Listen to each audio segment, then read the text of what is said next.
Okay, now we have the recording going. Then welcome to everybody. Welcome to our second Ocean Decade Dialogue of the German Ocean Foundation, which is dedicated to the UN Ocean Decade Challenge number 2, using legal tools to protect marine ecosystems and biodiversity. This webinar is part of a series. We have online events, which together with the annual Ocean Forum, which takes place at the Love Your Ocean space at Port Düsseldorf. They make up the Ocean Conference Series, which is one of the Foundation's many ocean literacy activities and which has been endorsed as an official activity of the UN Ocean Decade. Just to begin, to run through a few housekeeping rules, as we have quite a big group today, we'd like to keep it as a smooth an experience as possible. We will keep all of your microphones muted during the presentations. If you have questions or comments, then please use the chat function. If you have any questions for the speakers, we'll put those at the end of the presentations. And please, could you put them in the Q&A or the F&A, depending on your system setup, so that I can then put them to the presenters at the end. We are recording and we will share the recording with you afterwards. It will also go up on our YouTube channel and up on our website. And if you have any technical problems, then please do send me a private chat, a message into the chat. So with that, I'd like to hand over to Frank Schweikert, who's the director of the German Ocean Foundation, for his words of welcome. Over to you, Frank. Thanks, Julia, and very warm welcome from my side. Happy to see so many participants today. And I'm really honored to have two outstanding keynote speakers today in our chat. One of our foundation aims is to organize proper and really good dialogues between civil society, business and political representatives based on the goals of the United Nations Decade of Ocean Science for Sustainable Development, running from 2021 to 2030. So the decade focuses on 10 challenges to shape the overall contribution of the Ocean Decade and the 2030 Agenda for Sustainable Development and other important policy frameworks. Today, the Ocean Decade Dialogue will be looking at the second challenge, as Julia already mentioned, to understand the effects of multiple stressors on ocean ecosystems and develop solutions to monitor, project and manage restore ecosystem and their biodiversity under increasing difficulties. And we are very pleased to welcome Dr. Anna von Rebay and Michelle Bender, founder of Ocean Vision Legal, the first international law firm specialized on the ocean protection, who successfully managed how legal tools can and must be used to protect our ocean. Yeah, in my in my role of the EU Mission Board, Restore Our Ocean and Waters means that activities in European waters are at the forefront of my work, and I'm very happy to see that the next week we expect that Europe will introduce new rules to protect the Dogger Bank in the North Sea, so in waters of Germany and the Netherlands, and fishing with bottom contacting gear will be prohibited. So there are more than 5,000 marine protected areas in the European waters, and bottom trawling must be stopped in all of them. And I look forward to Anna's presentation on the legislative structure in place and how we can use legal tools to prevent from further destruction. Michelle's presentation will focus on the ever-growing movement for ocean rights. This holds even here in Hamburg last night. Our colleague Alex Putzer, assistant at an event that discussed the rights of the River Elbe, a port river that is very closely connected to our ocean, and we have tremendous changes since climate change grows so fast at the moment. We at the German Ocean Foundation, we are very proud to be a member of the ocean rights movement and have support as well related processes at IUCN Congress in Abu Dhabi a few days ago. Especially now, the ocean ecosystem are at high risk. For example, this Sunday, Ecuador will hold a referendum to potentially abolish many environmental protections, including ocean rights. This event is even more important now. An ethical and emotional relationship between humanity and the ocean is also a vision of the German Ocean Foundation, and we are fighting for a lot of educational stuff here in Germany. So we are very happy to have this dialogue today. And as Elisabeth Mann-Borghese proclaimed, the ocean is a common heritage of humankind. Enjoy the meeting, and thanks a lot to my colleague Julia organizing these dialogues. Thank you, Frank. So it's now my pleasure to introduce our first speaker, Dr. Anna von Rebay. Anna is the CEO and founder of Ocean Vision Legal, heading a new generation of direct legal action to stop destructive human activities in the ocean and to make ocean protection effective by holding states and corporations accountable for their marine protection obligations. Anna has represented clients before both national and international courts and works on the development of innovative legal approaches that recognize the intrinsic value of nature as well as traditional value systems. She's involved in litigation against bottom trawling and deep sea mining, as well as legal actions addressing the violation of the human right to a healthy environment by whaling or ocean pollution. A particular focus of her work lies on the judicial enforcement of EU environmental law in marine protected areas. And the topic of her presentation today is trawling the limits, the legality of bottom fishing in the EU. So, Anna, you have the floor.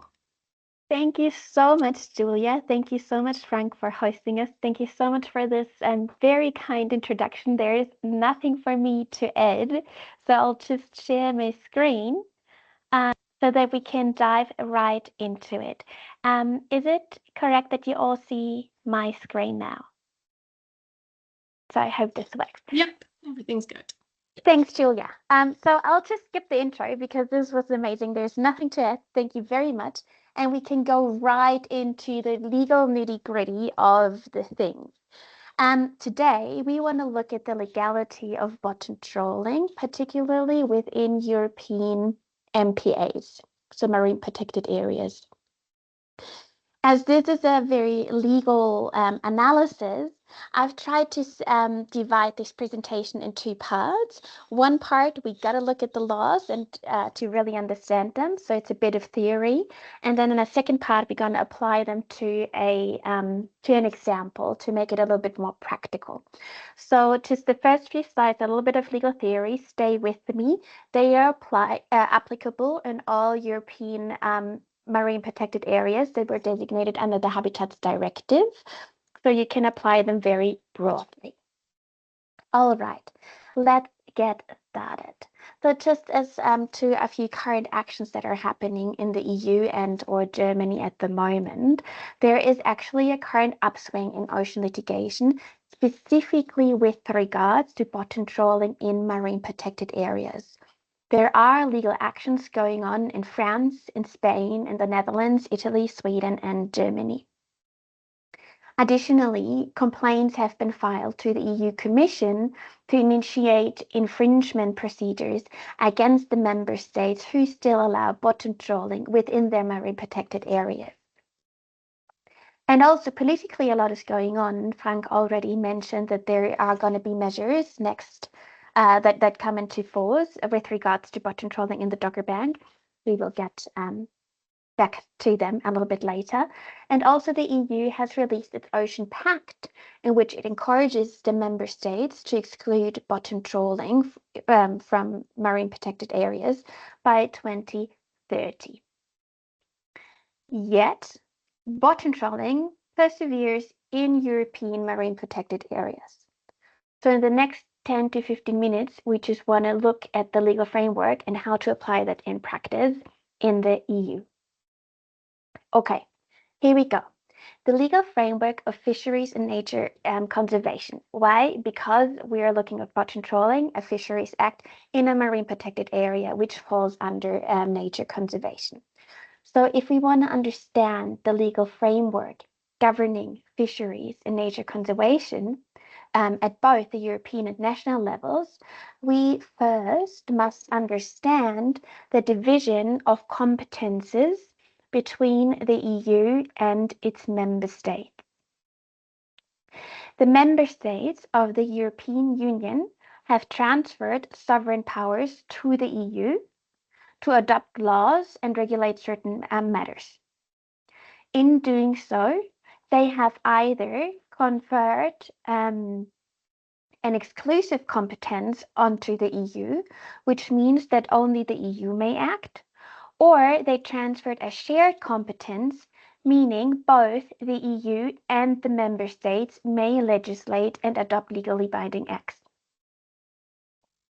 Okay, within this framework, EU law, within this transfer, EU law takes precedence over national law.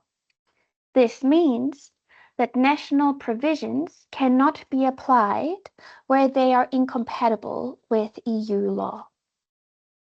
And in our topic today, we are looking at how to balance fisheries on the one hand and nature conservation on the other hand. So for fisheries, on the one hand, we have the Common Fisheries Policy, which regulates fishing activities within the EU waters. And the EU holds exclusive competence in this field, so the EU may act exclusively. On the other hand, we have nature conservation. And when it comes to the designation of marine protected areas, one of the most relevant instruments is the so-called Habitats Directive or Flora Fauna Habitat Directive, which aims to establish the largest coordinated network of protected sites in Europe, also known as Natura 2000. And in this area, nature conservation, there is a shared competence between the EU and the member states. This means that the member state may only act insofar as the EU has not done so, or they may adopt more stringent measures as long as they are consistent with EU law. However, they may not act contrary to EU legislation. So, to break it down, and what do we want to remember from this? We're noting that member states have conferred exclusive competence to the EU in the field of fisheries and a shared competence in the field of nature conservation. In practice, this means that member states may act only where the EU has not already done so, or they may take more stringent measures. The EU has acted. It released the Habitats Directive, so states must comply with that. And now, in the next few minutes, we want to understand of how this is balanced. The fisheries law on the one hand and the nature conservation on the other, when an activity, fisheries, happens within such an marine protected area. Okay, let's start out with the nature conservation, the Habitats Directive. Under the Habitats Directive, member states shall designate so-called special areas of conservation. These are the marine protected areas under the Habitats Directive, to protect specific habitats and species that are listed under the Habitats Directive. Under Article 6.1 and 2 of the Habitats Directive, member states, within the special areas of conservation, member states shall establish the necessary conservation measures which correspond to the ecological requirements of the site to avoid the deterioration of the habitats and species. Okay, and under Article 6.3, projects that are likely to have a significant effect may only be permitted if a prior impact assessment was conducted. If this impact assessment leads to a negative result, projects may only be authorized exceptionally if there's an overriding public interest, compensatory measures were taken, and there are no alternative solutions. Okay, that was a lot, but the only thing that we need to note from here, and we're going to come back to it and I'll show it to you again, is that member states have to establish special areas of conservation to protect the specific habitats and species. Projects that are likely to have a significant effect on the site may only be permitted if an impact assessment was conducted. That's basically it. That's what we want to remember for now. Okay, let's look on the other side, the common fisheries policies. Fisheries law, as we have been established, lies within the exclusive competence of the EU. This means the member states cannot act individually. So how do the Habitats Directive and the Common Fisheries Policy interact when they both apply within the same area? And there actually is a mechanism of harmonization between the two regimes, which is Article 11 of the Common Fisheries Policy. And under Article 11 Common Fisheries Policy, member states may adopt conservation measures where this is necessary to comply with Article 6 Habitats Directive and that only apply to their own fishing vessels. Okay.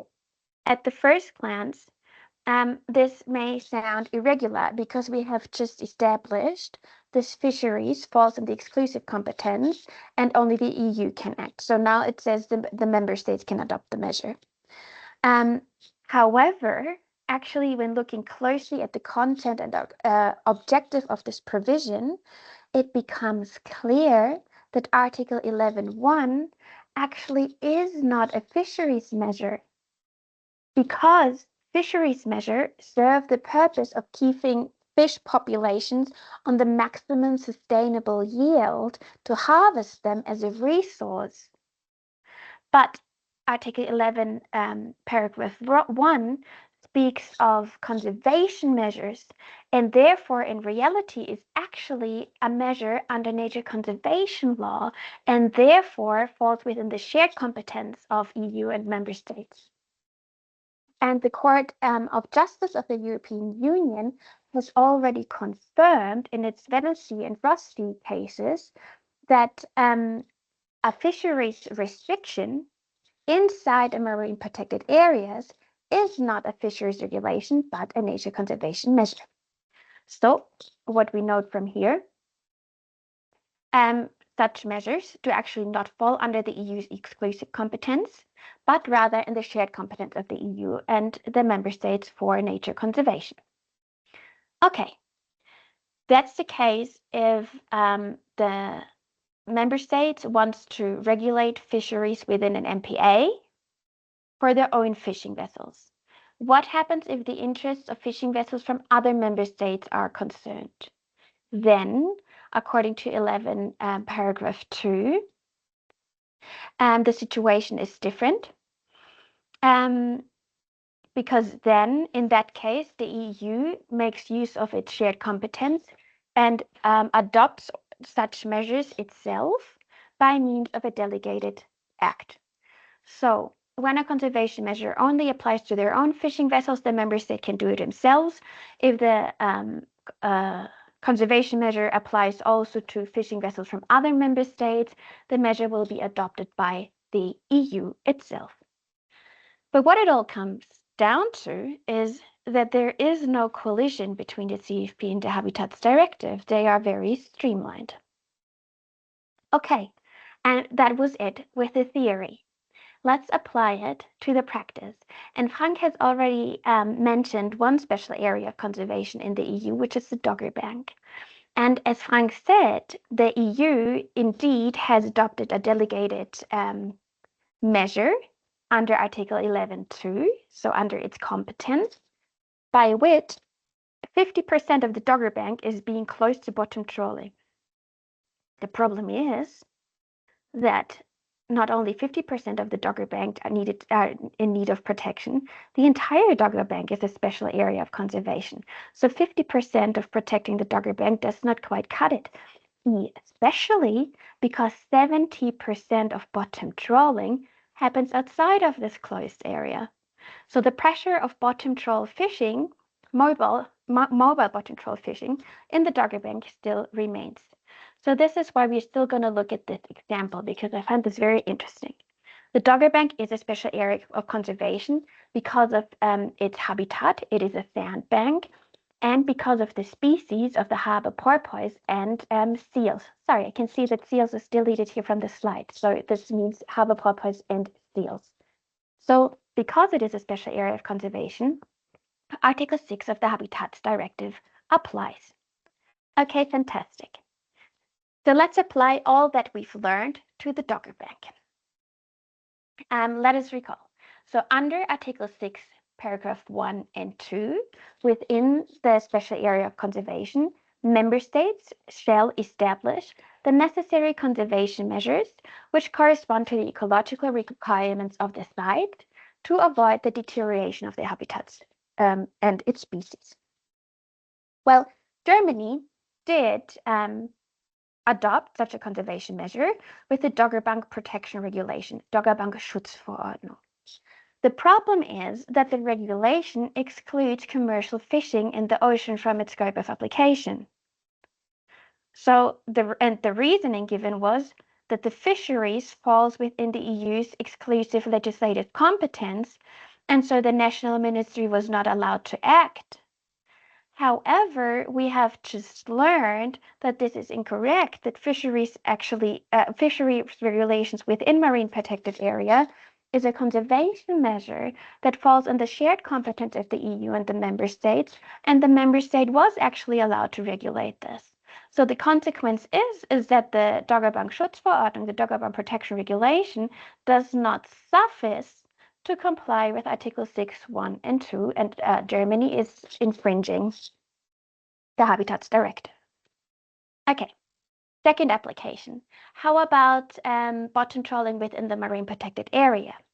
Remember, we said under Article 6.3, projects that are likely to have a significant effect on the site may only be permitted after an appropriate assessment has been carried out. And so the first question here is whether Article 6.3 of the Habitats Directive applies to fisheries. And there's already a judgment by the Court of Justice of the European Union, the so-called Wadensee judgment, in which it held that fisheries is a project under Article 6.3 Habitats Directive, so it does apply. What does the second question that we then need to ask is bottom trawling likely to have a significant on the site? Well, bottom trawling is one of the, first of all, I need to say, a likelihood is sufficient. So it is only a project that is likely to have. So we need to only show that there's a likelihood that the project, that bottom trawling would affect the site. Bottom trawling is one of the most destructive fishing techniques that exist. It majorly impacts the ocean floor by the heavy trawl gear that is dragged across it. So it impacts the sandbank. It also directly impacts the harbor porpoise and the seals as bycatch, but also by destroying their habitats and overfishing their food. So it is very likely to affect or have a significant effect on the habitats as well as on the species. Therefore, an impact assessment is required before authorizing fishing in the Dogger Bank. No such impact assessment was conducted, so that bottom trawling inside the MPA violates Article 6.3. And that's already it. That's the summary of the result. Let's look at it. Fisheries regulations within Natura 2000 sites fall under the shared competence of the EU and the member states, so the member states may adopt conservation measures. Because the German Dogger Bank regulation excludes commercial fishing from its scope, it fails to establish adequate measures for the site and therefore does not comply with Article 6, 1 and 2. Bottom trawling within Natura 2000 sites is a project, so that Article 6.3 applies. And because bottom trawling is likely to have an effect on the site, an impact assessment had to be carried out. Because no impact assessment was carried out, but as authorizing bottom trawling within the Dogger Bank also violates the Habitats Directive. And that's it. In summary, bottom trawling within the European special areas of conservation is illegal and shouldn't be allowed. Thank you very much.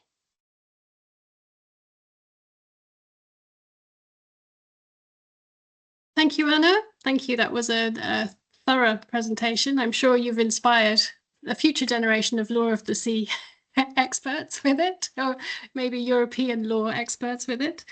We'll come to the questions after Michelle's presentation. So let me turn now to Michelle, legal counsel and head of ocean rights at Ocean Vision Legal. You're the founder and leading expert in the movement towards ocean rights, which is clearly an ecocentric framework to protect and restore ocean health.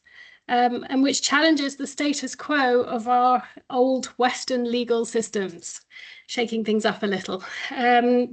Michelle has assisted in drafting rights of nature laws in the United States, in Panama, the Philippines, Aruba, and the Pacific.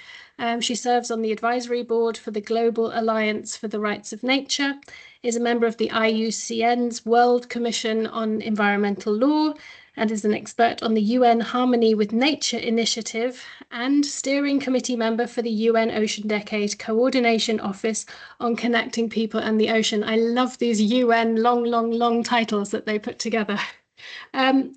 We look forward to hearing about how establishing a legal personality for the ocean really is key to its protection. So over to you, Michelle. Thank you. Thank you so much for the introduction and the opportunity to share this work with you all today. I'm just working on getting this up and going. So I need to, does that look okay? Yeah, okay, let me just shift this so I can have my slides right here. Oop. There we go. All right, so Anna began by sharing one of our key program and work areas with Ocean Vision Legal, and I'll be sharing the other. So OVL, we really see two main legal impediments to effective marine protection. One is the lack of enforcement of existing marine protective legal obligations, and that's what Anna spoke to. And the second is the underpinning ethics, values, and norms guiding development and policy being anthropocentric, colonial, and outdated. And so that is the second arm that I will be speaking to of ocean rights. So when we're thinking about where we are at and what transformative changes, why we need to do something different, the IPBES, the International Intergovernmental Policy Group on Biodiversity and Ecosystem Services, has put out really thorough reports on why we need to address the diverse values or integrate diverse values into policy. And they describe our response to the triple planetary crisis as what is called single loop learning. So where we address the symptoms rather than the root causes. So for example, we create more laws even when we have existing laws that lack implementation. And so on the other hand, what we're starting to see more and more is that addressing the decline in ocean health, the triple planetary crises, requires what's known as double loop learning. So this is questioning and changing the very values, goals, decisions, practices, and institutions that created and actually fuels these issues in the first place. And so when we talk about transformative change and ocean rights, we're talking about addressing the root cause of environmental ocean health decline, addressing the very values, ethics, and norms that drive policy and economic activity. And so ocean rights is really a helpful tool, a mechanism, a lever that can help address those fundamental values and practices and help us achieve truly transformative, equitable, and just ocean governance, not just for humanity, but for the ocean and the species with we have co-evolved.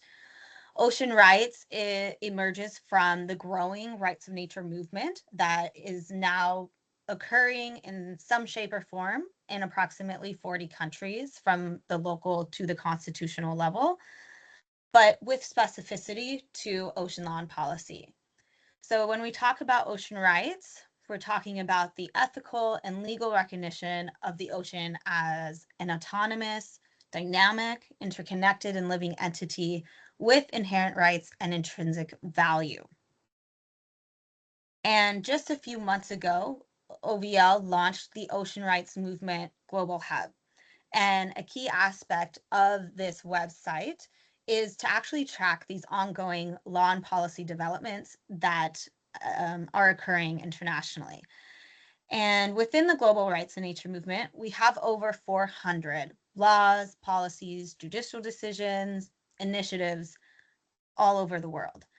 But only approximately 60 of these are specific to the ocean as a whole or marine ecosystems and species.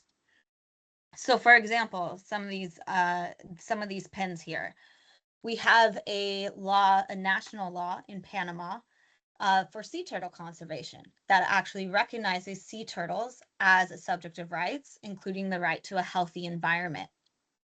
We have a local law in Linhares, Brazil, that recognizes the Rio Doce wave ecosystem as a living being, a living entity with intrinsic rights. And we have emerging initiatives for both regional and at the international level. This includes an initiative to recognize the legal person of whales in the Pacific through the Moana Nui Sanctuary Agreement. And just this year at UNOC, we had the announcement and the support of the Princess of Tonga to actually support this recognition and to have Tonga be the first state or country to implement legal personhood for whales. And then at the international level, something that OVL is leading is the initiative towards a Universal Declaration of Ocean Rights, or similar, by 2030. So I highly encourage you all to check out this hub. I'll also include the website at my final slide so you can write that down as well. So I want to highlight an example that really walks us through what does this mean in practice. That's a huge question that emerges is, what does this actually change? How is this being implemented and enforced? And Frank actually mentioned Ecuador.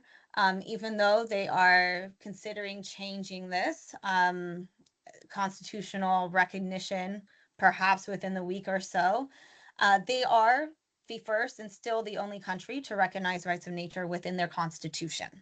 And they did this in 2008.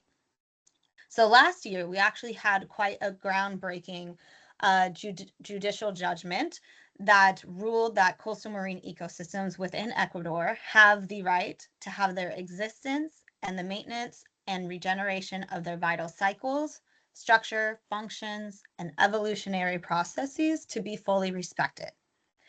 And this case arose in response to industrial fishermen challenging what was a coastal zoning regulation that reserved the use within 8 nautical miles of the coastal zone to artisanal fishing. So they claimed that this zone and regulation violated their right to economic activity. But the court actually found the opposite, that this regulation was essential to uphold the rights of nature, to protect marine ecosystems, and protect the longevity of the fishing industry in Ecuador. And I want to highlight some of the key findings that this court brought in, because it really listened to science. First, it found that prior to the issuance of the regulation, that the small pelagic fish biomass in the 8 nautical mile zone actually decreased by 27% in 1 year. And after the zone went into effect, the biomass started to rebound. Second, the vast majority, nearly 90% of small pelagic fish biomass was found to be actually located outside of this 8 nautical mile zone. So the court determined that since this vast majority of biomass wasn't actually located in the zone, it wasn't depriving industrial fishermen of their main fishing grounds, but rather the zone was protecting critical areas, spawning areas, where fish begin and develop their life cycles, allowing them to mature. Science also tells us that industrial fishing methods like Percy nets, bottom trawling that we just heard, are far more destructive than artisanal fishing gear, often capturing juvenile fish, causing bycatch of keystone species like whales, sharks, and sea turtles. So industrial fishing methods were found to actually unravel food webs and disrupt the ecological balance of coastal marine ecosystems. So in practice, what did this case show us? This case shows us that ocean rights requires that economic development is subject to social and environmental responsibility, that the right to economic development is not absolute, that the use of the marine environment cannot jeopardize its existence or cause disproportionate harm. Ocean rights requires adherence to the best available science, the obligation to apply precautionary and restrictive measures in order to protect and restore ocean health. And altogether, what this case showed us was that rights of nature, ocean rights, requires that the ocean's interests, its health and needs must be considered and balanced in decision-making and disputes that affect its health, not just human interest. Now, I want to highlight that the recognition of rights is only the first step. So what we've seen in Ecuador as a result of the constitutional amendment is over 60 judicial cases that have involved the rights of nature. But what we really want to see is how do we move this away from judicial enforcement, so potentially after harm is already done, after a permit is already given, so that this requires a part or is a required aspect of the decision-making process, so that it's proactive. And what we know, even with human rights, is that rights must be given force and effect. They must be implemented and enforced. And so what we're seeing as a part of this global movement, and what OVL is really focusing on as well, is the implementation and enforcement mechanisms that can give legal effect to the rights so that we can ensure these laws have impact and they are not just more paper laws.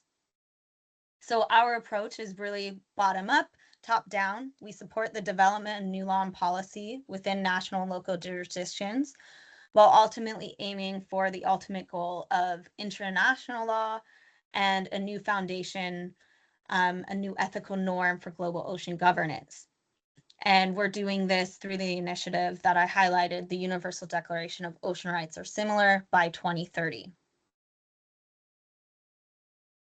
Now, I want to kind of roll us back and think more about why rights and why rights does create a different outcome than what we currently have within traditional environmental law. And I want to highlight just a few aspects. So rights are normative frameworks. They are seen as moral obligations or entitlements for what individuals or entities are entitled to and what duties or responsibilities others have towards that entity. Another way of viewing rights are as interests. So human rights are human interests. We have individual and collective interests. We have interests such as life, health, economic development, culture, and a healthy environment. But currently, the ocean's interests are not considered or balanced in decision-making and disputes affecting its health.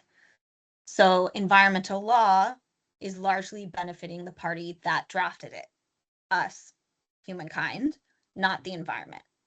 So by recognizing the ocean as a subject of rights, the ocean now becomes a stakeholder at the table, not just an object up for discussion.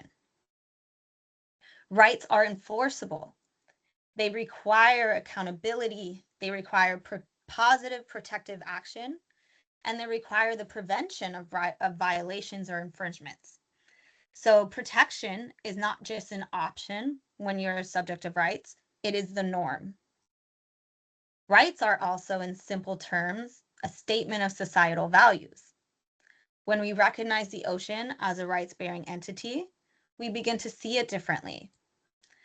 We shift how we relate to value and use the ocean, from seeing the ocean as a resource, property, here for human benefit and utility, to a living, dynamic, interconnected being with whom we have an interconnected and interdependent relationship with. Therefore, we see rights as a tool and a lever to achieve an ethical human-ocean relationship.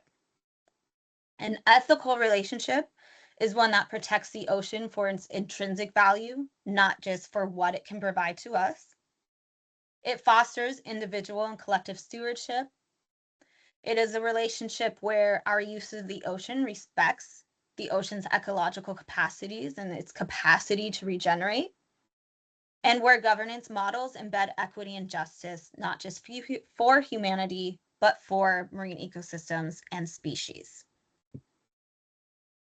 And I highlight ethical because this brings us to one of the most significant and main updates to share with you all, which is what happened last month at the International Union for the Conservation of Nature's IUCN World Conservation Congress in Abu Dhabi.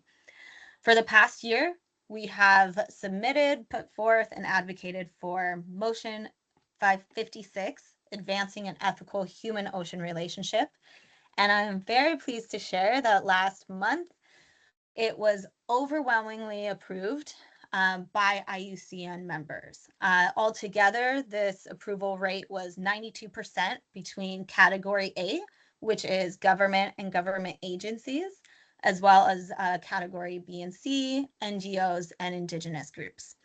So you can see the yes, no, and the what is known, I think, more as maybes, and we can shift them to yes in the future for IUCN members. Ultimately, those who abstained did not count in percentage of the votes. It's only the yes and the no's, as you can see with that percentage.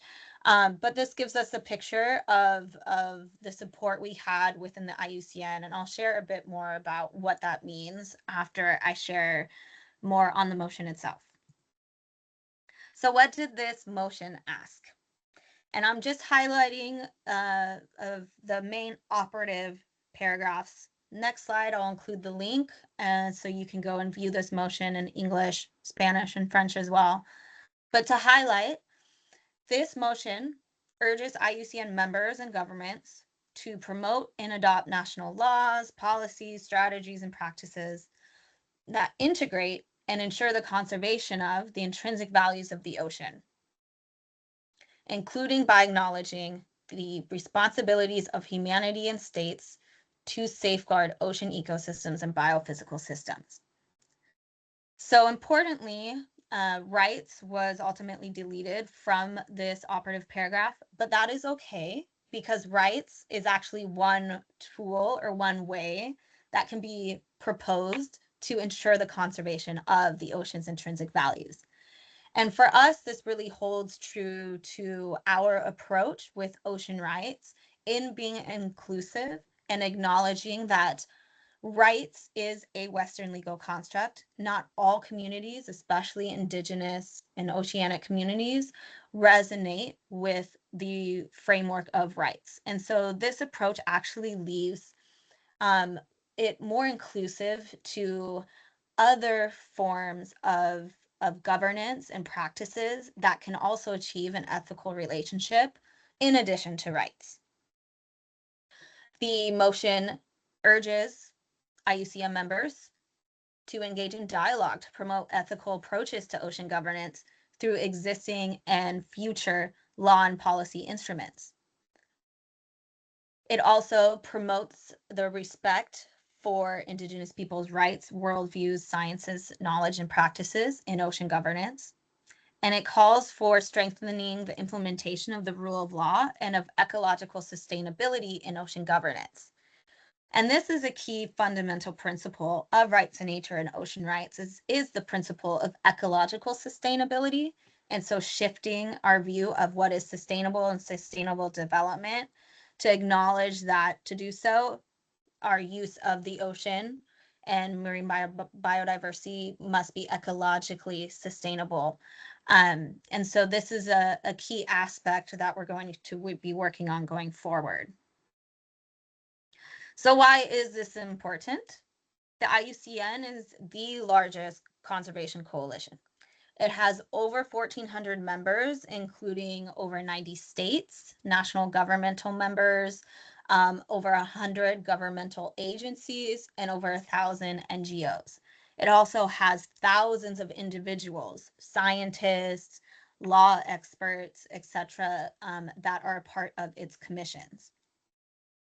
So motions in practice, they are non-binding. They're not like an international treaty like UNCLOS.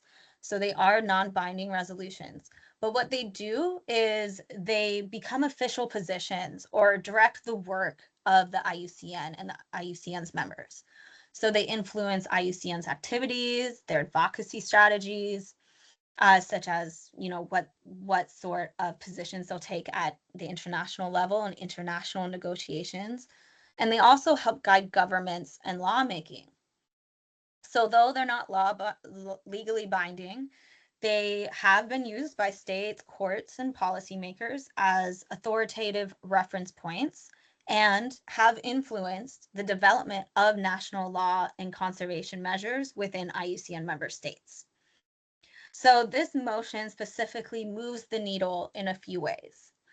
A, through its operative of asking members to engage in dialogue to advance ethical ocean governance within existing and future agreements, is actually setting the foundation and moving the needle for a universal declaration of ocean rights or similar by 2030. It advances underpinning principles of ocean rights, including the principle of intrinsic values and ecological sustainable use. So it advances these underpinning principles even without explicit recognition of rights within ocean governance. And what I didn't highlight, it actually provides a starting point for implementation by urging the commissions to develop a best guideline document for best practices for how to put this into action. So I'm really excited to continue to work on this and the implementation going forward within the IUCN, especially the Royal Commission on Environmental Law. And I hope that you will all kind of follow this, be a part of it if you're an IUCN member, or if not, become an IUCN member to have some more engagement here. And with that, I'll just share Frank had mentioned the Ocean Rights Movement. They became a partner. And as I said, we launched that hub and website a little over a month ago now. So I do encourage you to take a look, learn more about ocean rights, some of the free resources that are there, but encourage any individual or organization to become a part of the movement. Thank you. Thank you, Michelle. I don't know, you won't have seen them, but there were lots of clapping hands and hearts coming up when you were talking about the IUCN motion. So I think everybody here is very, very happy that that was such a resounding success.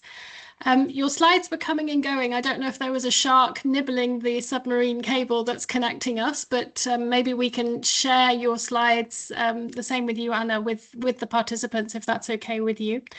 So thank you both. And now over to our dear participants. If anybody has any questions, I thought you were going to flood the Q&A with questions, but you're all being rather shy. So maybe if anybody has a question, they could put their hand up and then take the floor if they wish, or put it into the chat box. Otherwise, I have a number of questions that I'm going to put to you. So Belinda Bartolucci, do you want to unmute yourself and show us, and then you can put your question.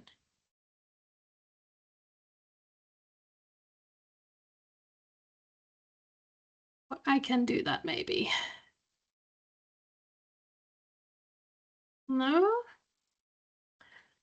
Camera and oops. Julia, I can read out the question from the F&A. I think now it works. Excellent. Okay, Belinda. Okay. Thank you very much. Thank you so much for that really great presentation. I mean, I've observing your work already now since a while, and it's always inspiring to listen to you. I'm Belinda. I'm working with Client Earth, in particular at European level. Also, of course, all around MPAs. Bottom trawling is also one of our biggest focus. And I think currently we are observing two trends. On the one hand, there's really great progress in terms of ocean protection. Just like this year, we have had the adoption of the BBNJ, we have the advisory opinions of the ICJ and ITLAS and all the other really high-level courts. And on the other hand, we also see a bit of like a opposite development. So in particular at European level, we have a strong backlash against the European Green Deal. We have like a lot of focus on competitiveness, deregulation all over the place. Also, for example, the Commissioner of Fisheries and Oceans of the European Commission has stressed in particular in the context of bottom trawling in MPAs that we need to have a case-by-case assessment rather than like a full general ban, which is, to be honest, the opposite of simplification that he also wants to promote. So maybe just a gut feeling or a guessing question. Do you expect one day, at least at European level or in some national member states, to really have an explicit legal ban of bottom trawling in MPAs? And if so, by when? I think, thank you. Hi, Belinda, and thank you for your question.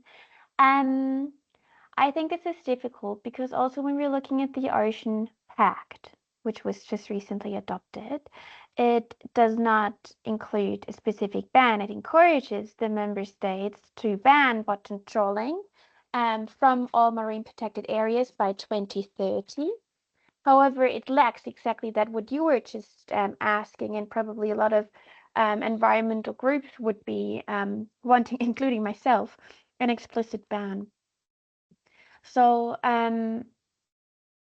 when looking at this, I don't think that this is something that is gonna come soon. Also because of perhaps even the common fisheries policy being open for revision.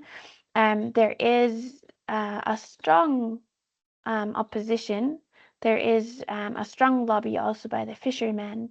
I think what's really needed is also lots of education that still needs to take place in order to understand that banning bottom trawling from marine protected areas does not mean that the profession of fisheries is being deleted.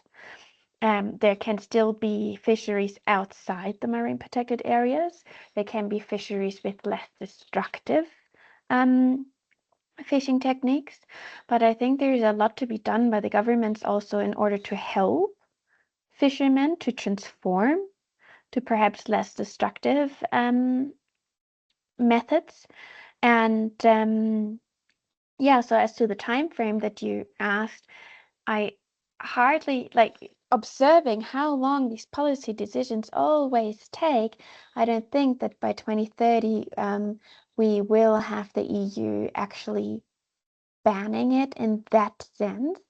It should, because it's also, you know, it's a member of the Kunming global biodiversity framework, wanting to achieve 30 by 30, so designating 30% of the ocean by 2030.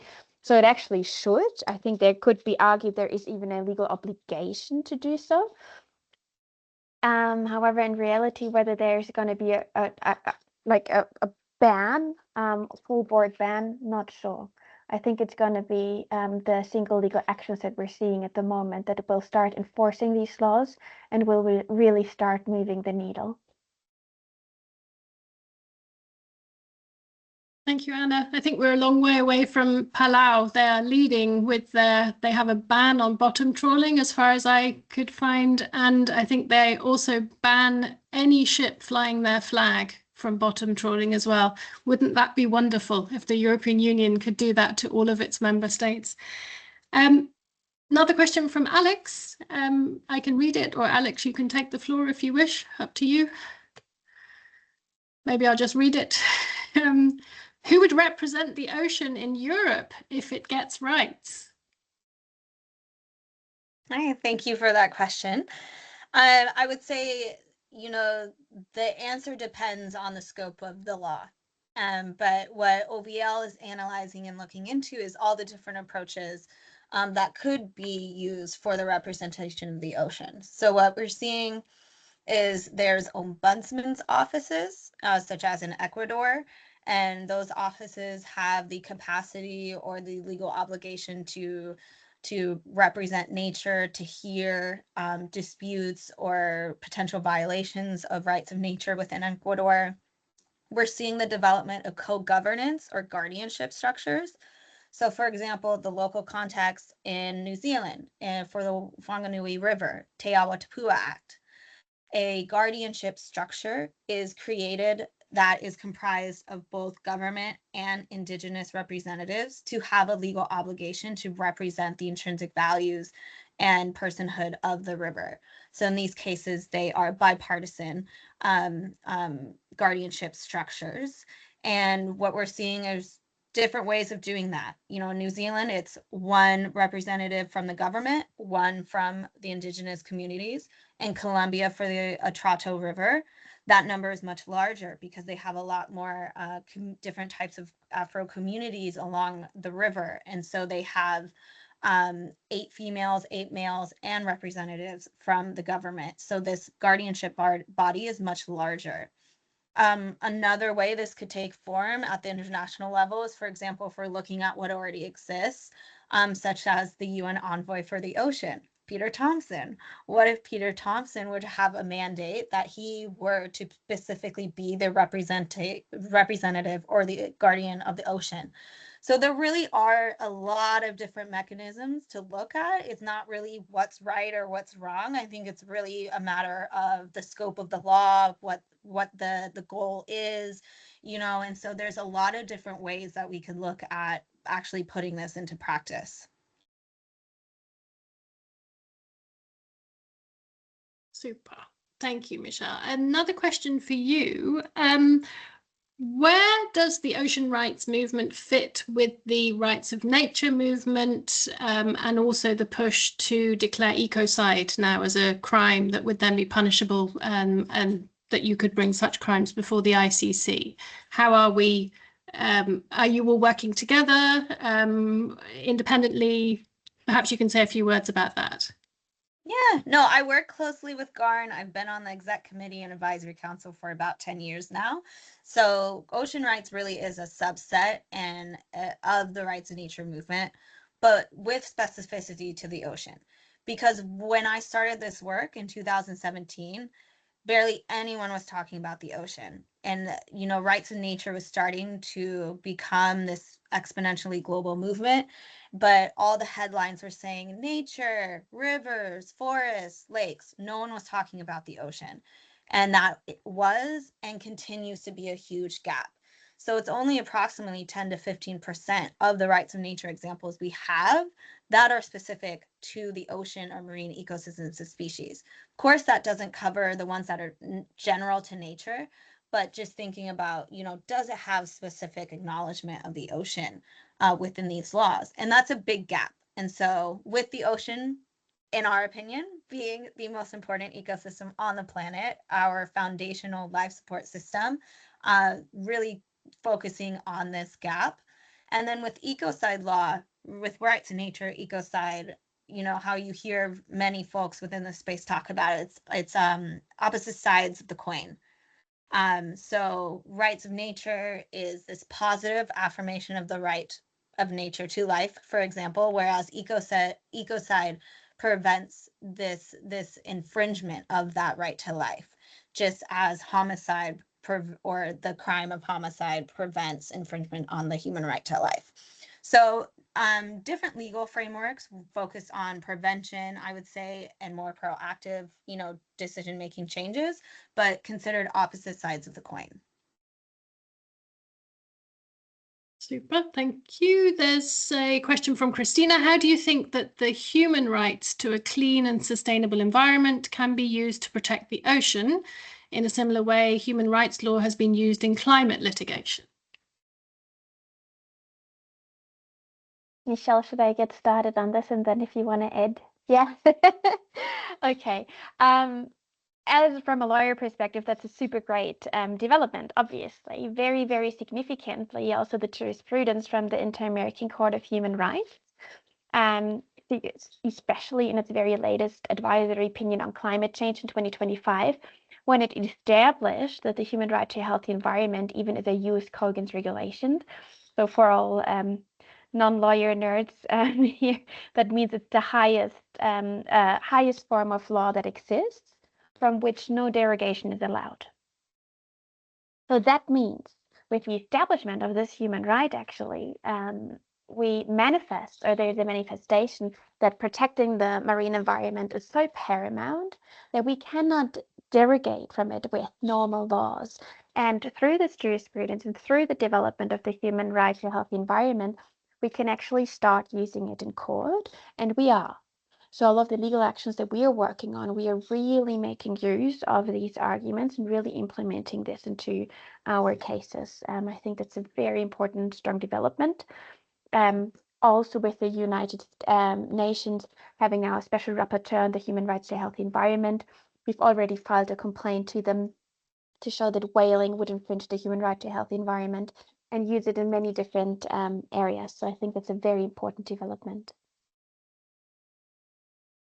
And I would just add one aspect as its connection with ocean rights too, is the recent climate change advisory opinion from the Inter-American Court of Human Rights actually reaffirmed a statement it made in a previous advisory opinion, but made it even stronger in stating that the human right to a healthy environment is a right of nature and its elements such as oceans and seas as legal interests in themselves. So this means that it protects the ocean, not for what it provides to humanity, but for its intrinsic value.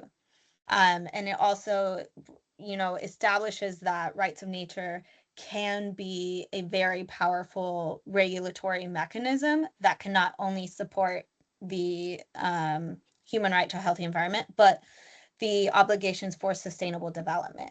So that advisory opinion really also, makes this connection with ocean rights even stronger with international law. It's one of the first instances of doing that. So that's another area that we're really utilizing as well. Super. There's a question from Alexandra. Is there any analysis so far on how or if rights of nature is working? So for whether a river's condition has improved or not since being the subject of rights.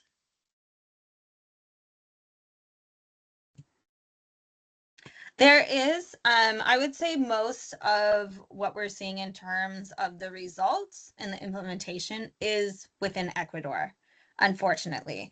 That is a big gap within the movement, is actually, ensuring these laws are having impact and effect, because if I'm being quite honest, many of them are not. Many of them are simply remaining resolutions, or we're not seeing the results and impact. But in Ecuador, we are. In New Zealand, particularly, we are as well, for the Te Urewera forest, for the Wanganui River. So those would be key areas to start with, I would say, but also just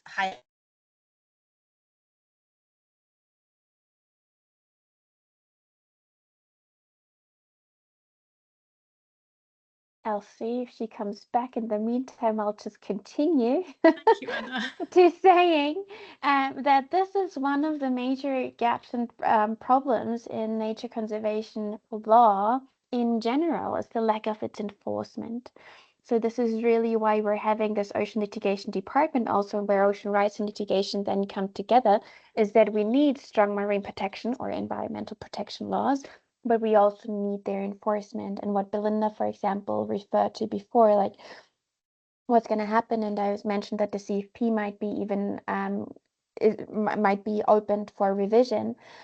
I think what's really needed more than that is actually that we are enforcing the protection laws so that they don't stay on paper, or marine protected areas stay paper parks, but that they become effective in practice. So I think that's a generally applicable. I don't know. I don't think Michelle would have had said something more eloquent on ocean rights, but that might wrap it up in general.